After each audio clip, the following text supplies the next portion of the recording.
Good afternoon friends. এই বাস চলে এসছে, এবার কলকাতায় রওনা হব বোলপুর থেকে।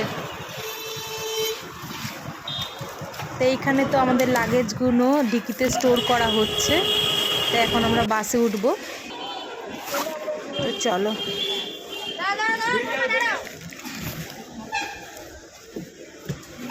এখন তো সিট খোঁজা হচ্ছে।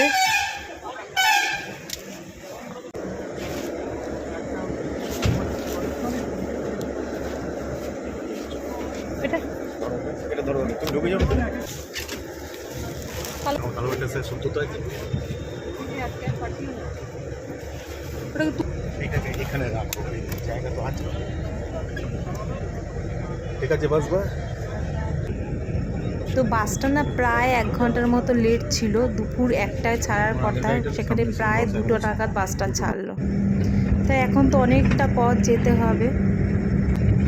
তো এখন এখানে এই গানটাই মনে হচ্ছে, এই পথ যদি না শেষ হয় তবে কেমন হতো তুমি বলো তো।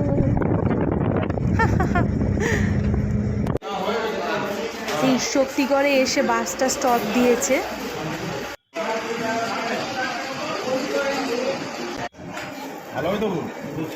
ছানাপোড়া,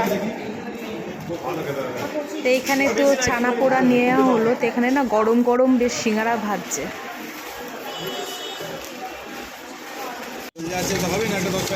না একটা জল নেই। তো এখানে বাস আবার ছেড়ে দিয়েছে, আমরা চটপট করে সব কেনাকাটি করে নিয়ে চলে এসছি। এখানে ঝালমুড়ি মাখাটা খুব ভালো লাগছে খেতে। তো এই দেখো, বিকেল গড়িয়ে সন্ধে হয়ে গেল, বাসটা চলেই যাচ্ছে, যাচ্ছে তো যাচ্ছেই বাবা।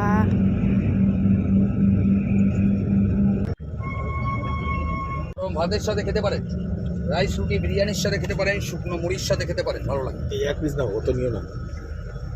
হ্যাঁ আপনি নেবেন? না না, পাহাড়ি আছে না, আচার খাও। তো এখানে এই ভদ্রলোক না মুখশুদ্ধির সব জিনিস নিয়ে উঠেছে, আমলকি, বিভিন্ন ধরনের হজমিগুলি। তা প্রত্যেককে একটা করে টেস্ট করাচ্ছে, তো আমিও টেস্ট করছি। ইয়ে হয়ে যাচ্ছে, নরম হয়ে যাচ্ছে, জল জল বেরিয়ে যাচ্ছে, সেটা আমাদের একটা ভাজে হয়ে যাচ্ছে। কত? 100। তো যাই হোক, একটা চটপটা নেওয়া হলো, দাম বোধহয় প্রায় 100 টাকার মতো নিল।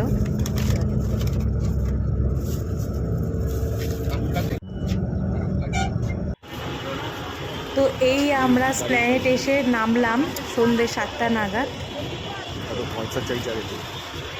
এই আমাদের বাস।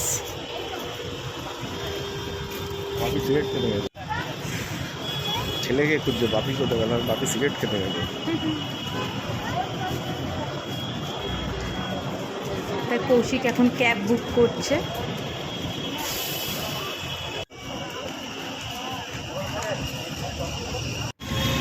এই আমাদের ক্যাব চলে এসছে।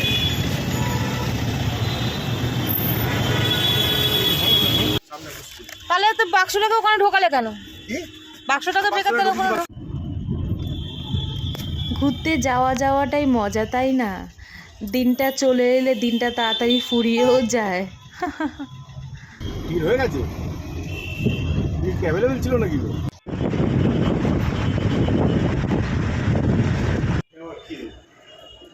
কে জানে নামছে না।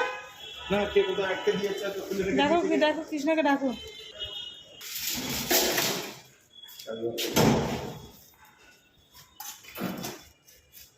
চলো, আমাদের ওখানটা থেকে তো বার করতে হবে। তো চলো, নেক্সট ট্রিপে তোমাদের সাথে গল্প আমার আবার হবে। বাই।